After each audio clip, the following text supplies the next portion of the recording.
In this video, let us discuss what is a spot market, a spot transaction, and a spot rate. Spot market refers to the market where an immediate exchange of currencies happen. If there is an immediate exchange of currencies, then it is a spot market. Though spot market allows you to exchange currencies immediately, the settlement never happens immediately. It always requires T plus 2 days to make the settlement. T refers to the trading day and 2 refers to 2 working days or business days excluding holidays. There is an exception to this rule, to the T plus 2 settlement cycle. Suppose if there is a transaction, a spot transaction between US and Canada, then it does not require T plus 2 days to settle the transaction. It requires only T plus 1 days. Within T plus 1 day, your transaction gets settled. And the date on which the transaction gets settled is called the value date, where the actual value is transferred between accounts. The rate at which you make a transaction, carry out a transaction in the spot market is called the spot rate. And the transaction itself is called a spot transaction. A spot transaction is an agreement to buy or sell a specified amount of a foreign currency within 2 business days of the transaction. The spot market is an over-the-counter market. It is a network, it is a linkage of currency dealers, non-bank dealers, and forex brokers. All these individuals are connected through a network of telephone lines, computer terminals, and automated dealing systems.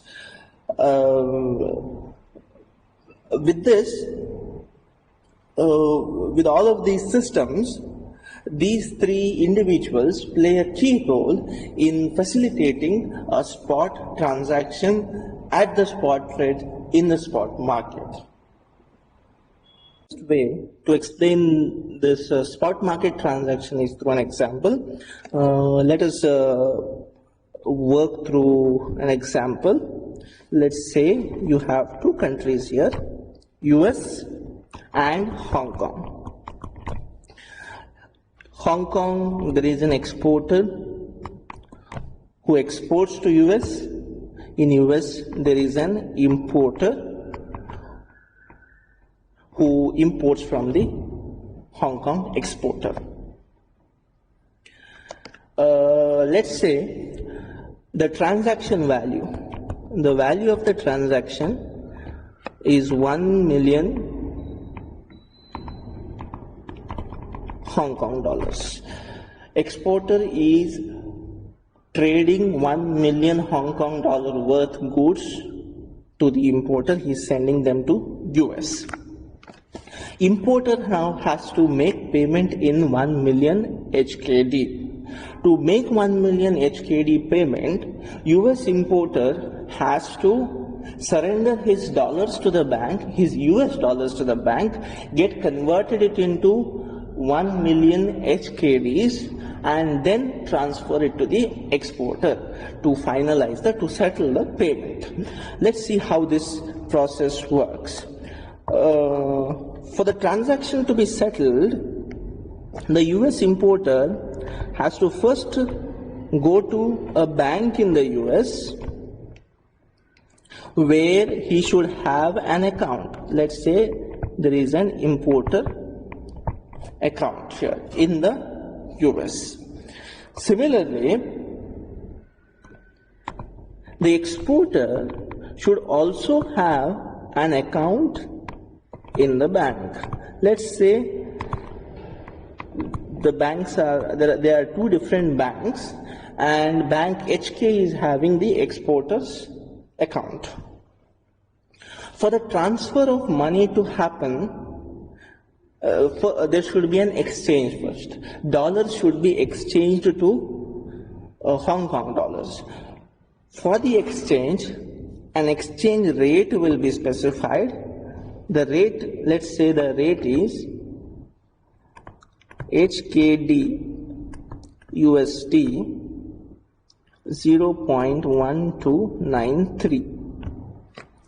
This is the exchange rate. We require 1 million HKD. At this exchange rate here, the importer has to spend $1,29,300, $129,300 to get 1 million Hong Kong dollars.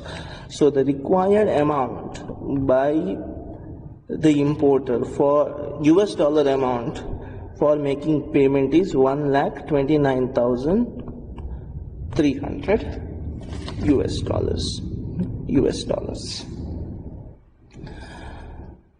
Once the importer goes to the bank will require two details. First information is about the bank account of the importer from which the US dollars will be debited. Second, the bank account of the Hong Kong supplier, Hong Kong exporter, so that the Hong Kong dollars can be credited to that account. These two information are initially asked by the bank. After this, for the process to complete, for the payment process to complete, the payment actually occurs at two different levels. First at the dealer level, here dealers are the banks, and second at the actual trader level, the ones who are customer level, the ones who want exchange of currencies. Let's see how transaction happen between the banks, between the dealers. At the dealer level, the respective banks, Bank US and Bank HK, will have correspondent banking accounts with each other so that the transactions happen. The transfer of currencies take place to ultimately transfer it to the exporter's account. The correspondent banking accounts are Nostro accounts and Vostro accounts.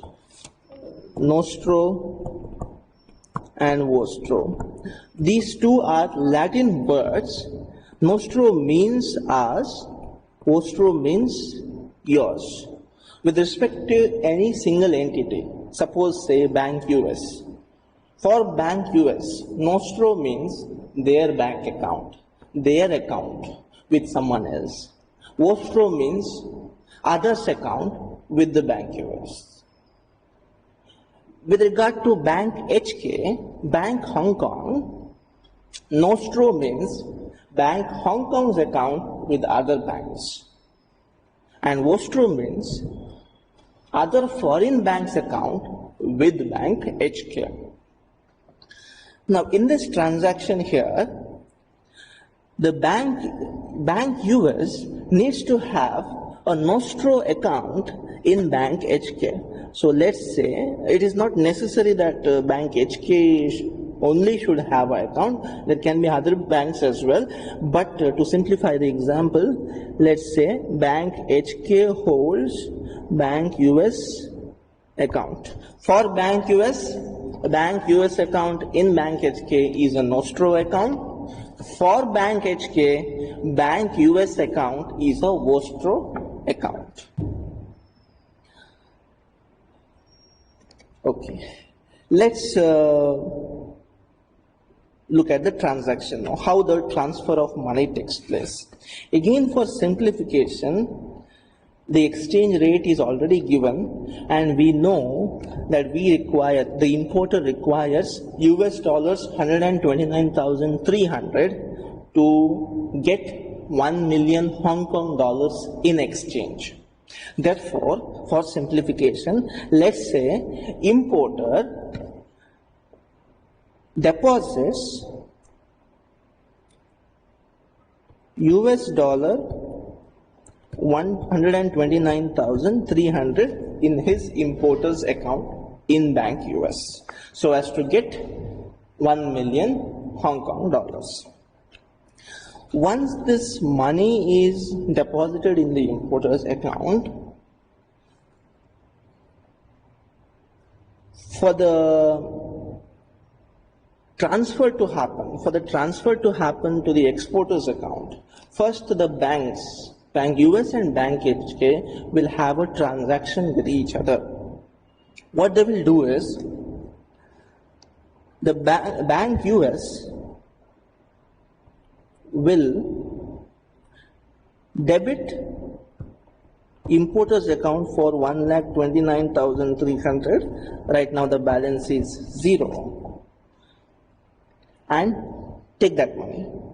It will be credited to the bank account. It will go to the bank balance. Bank US bank balance is increased by US dollar 1,29,300.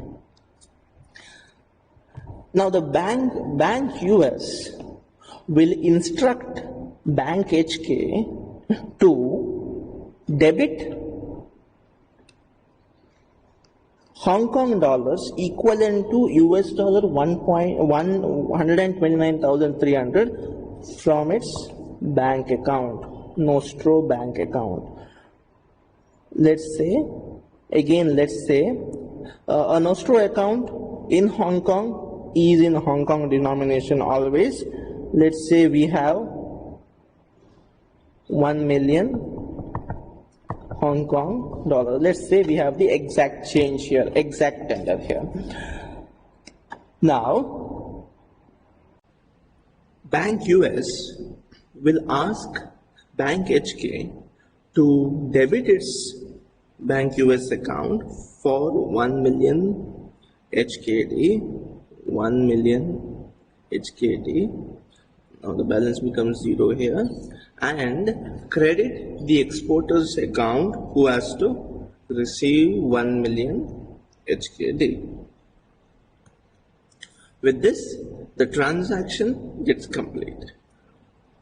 Bank US takes money from the importer in US and then makes the payment to the exporter through Bank HK in Hong Kong with its Hong Kong bank account, with its Nostro account. This is how a transaction takes place in the spot market. Let us have a look at another example where 3 banks are involved. For us, in this example, we have Bank X, Bank Y and Bank Z. X and Y banks are located in US, Bank Z is located in the Eurozone.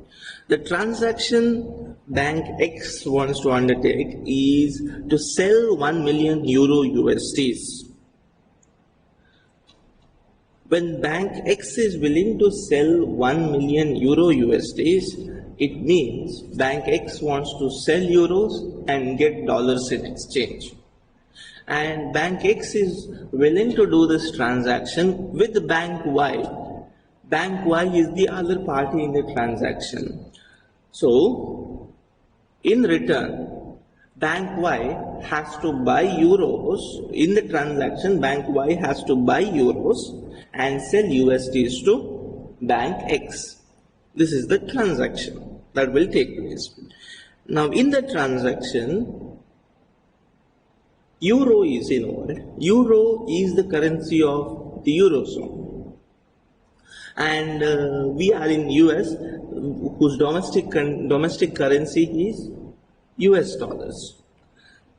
So for the transactions to happen, for the transfer of euro to happen, these banks, Bank X and Bank Y, US banks, should have an account in the Eurozone.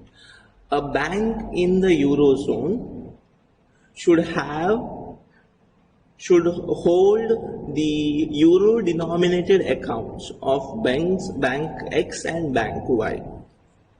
In this case, let's say both the euro accounts of bank X and bank Y are held by bank Z only for simplicity.